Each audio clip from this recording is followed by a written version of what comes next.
To watch this episode in Hindi, switch to timestamp 3 minutes and 12 seconds. Hello and welcome to another episode of Legal Update. The topic of discussion is false accusation leads to wrongful imprisonment. Why in news? Recently in the Thakan alias Nitin Bhau Sahib Alhat versus State of Maharashtra case, the Bombay High Court Aurangabad bench granted bail to the petitioner who was wrongfully accused and detained for 6 months and ordered the complainant to pay 4,20,000 rupees as compensation for curtailing his liberty and loss of income. Background of the case: the petitioner was accused of serious offences under sections 307, 326 and others of the IPC based on the complainant's identification, leading to his arrest in February 2024.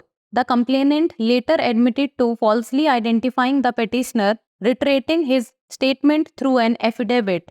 The petitioner was imprisoned for 6 months before the complainant acknowledged that the petitioner was not involved in the crime. The court noted that the complainant's actions caused the entire government machinery to act, resulting in wrongful imprisonment of the petitioner. The petitioner applied for bail, supported by the complainant's affidavit, and sought compensation for his wrongful imprisonment and loss of income. Court observation: the bench comprising Justice Sanjay Mehare emphasized that wrongful imprisonment is particularly painful given the miserable conditions of overcrowded jails in India. The court underscored that the petitioner's fundamental right to liberty has been violated due to the complainant's false identification and held that monetary compensation was appropriate for the suffering caused.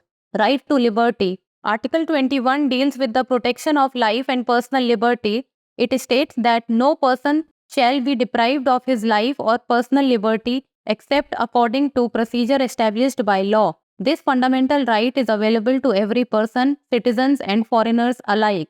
The Supreme Court of India has described this right as the heart of fundamental rights. This implies that this right has been provided against the state only. The right to life is not just about the right to survive, it also entails being able to live a complete life of dignity and meaning.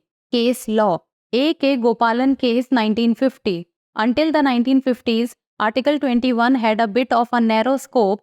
In this case, the Supreme Court held that the expression, procedure established by law, the Constitution has embodied the British concept of personal liberty rather than the American due process. Now it's time for the practice question. Which article of the Indian Constitution guarantees the right to life and personal liberty? Article 19, Article 21, Article 14 or Article 32? Send us the answer in the comment section. That's all for today. Thank you so much for watching.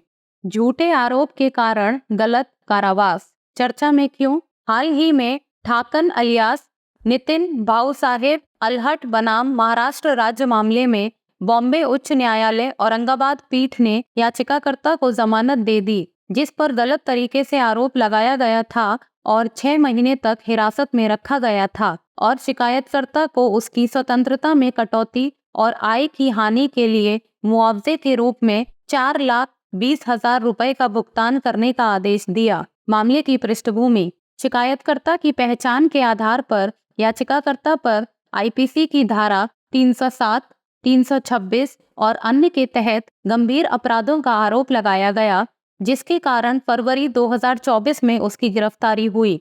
बाद में शिकायतकर्ता ने एक हलफनामे के माध्यम से अपने बयान को वापस लेते हुए याचिकाकर्ता की गलत पहचान करने की बात स्वीकार की। याचिकाकर्ता को 6 महीने तक जेल में रखा गया, इससे पहले कि शिकायतकर्ता ने स्वीकार किया कि याचिकाकर्ता अपराध में शामिल नहीं था। अदालत ने कहा कि शिकायतकर्ता के कृत्य के कारण पूरी सरकारी मशीनरी सक्रिय हो गई, जिसके परिणाम स्वरूप याचिकाकर्ता को गलत तरीके से कारावास में डाल दिया गया।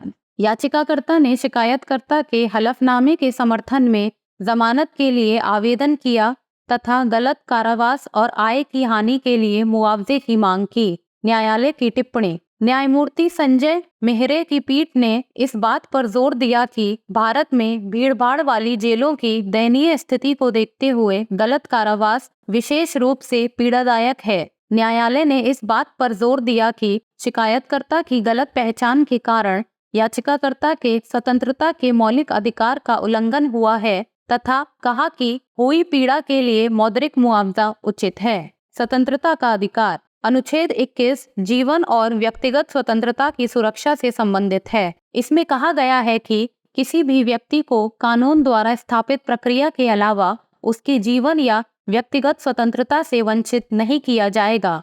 यह मौलिक अधिकार हर व्यक्ति, नागरिक और विदेशी को समान रूप से उपलब्ध है। भारत के सर्वोच्च न्यायालय ने इस अधिकार को मौलिक अधिकारों का हृदय बताया है। इसका तात्पर्य यह है कि यह अधिकार केवल राज्य के विरुद्ध ही प्रदान किया गया है। जीवन का अधिकार सिर्फ जीवित रहने के अधिकार के बारे में नहीं है, इसमें गरिमा और अर्थ के साथ पूर्ण जीवन जीने का अधिकार भी शामिल है। संबंधित केस। A.K. गोपालन केस 1950। 1950 के दशक तक अनुच्छेद 21 का दायरा थोड़ा सीमित था। इस मामले में सर्वोच्च न्यायालय ने माना कि कानून द्वारा स्थापित प्रक्रिया की अभिव्यक्ति के तहत संविधान ने अमेरिकी उचित प्रक्रिया के बजाय व्यक्तिगत स्वतंत्रता की ब्रिटिश अवधारणा को मूर्त रूप दिया है।